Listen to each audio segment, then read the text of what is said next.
ஸ்ரீ தேவி பாகவதம் 225 பகுதி.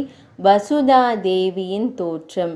நாரத மாமுனிவரே, இப்போது பூமியை பற்றி கூறுகிறேன், கேட்பீராக. இந்த உலகம் தோன்றும் போது அது நீரில் மறைந்திருக்கும். பூமிதான் முதலில் உண்டாகிறது.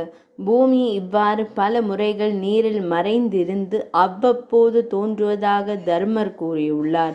பூமியை இரண்யர்கள் அபகரித்து கொண்டு சென்று பாதாளத்தில் வைத்தபோது ஸ்ரீ மகாவிஷ்ணு வராக அவதாரம் எடுத்து அதை மீட்டு வந்தார். அப்போது பேரழகியாக இருந்த பூமாதேவியின் மீது ஸ்ரீ மகாவிஷ்ணு காமம் கொண்டு சுய உருவம் எடுத்து இரவு பகலென்று பாராது 1 வருட காலம் காமலீலைகள் புரிந்தார். அதன் விளைவாக கடேசன் என்ற புத்திரனை பெற்றார். பின் வராக உருவத்தை எடுத்து பூமாதேவிக்கு வேண்டிய உதவிகளை எல்லாம் செய்தார். பின்பு பூமாதேவியே, நீ எனக்கு ஸ்ரீதேவி போல மனைவியாகிவிட்டாய். நீ அனைத்திற்கும் ஆதாரமாக இருந்து முனிவர்களாலும் ரிஷிகளாலும் மனுக்களாலும் தேவர்களாலும் சித்தர்களாலும் வழிபடப்படுவாய் என்றார். அதனை கேட்டு மகிழ்ந்த பூமி தேவி ஸ்ரீ மகாவிஷ்ணுவை வணங்கினாள்.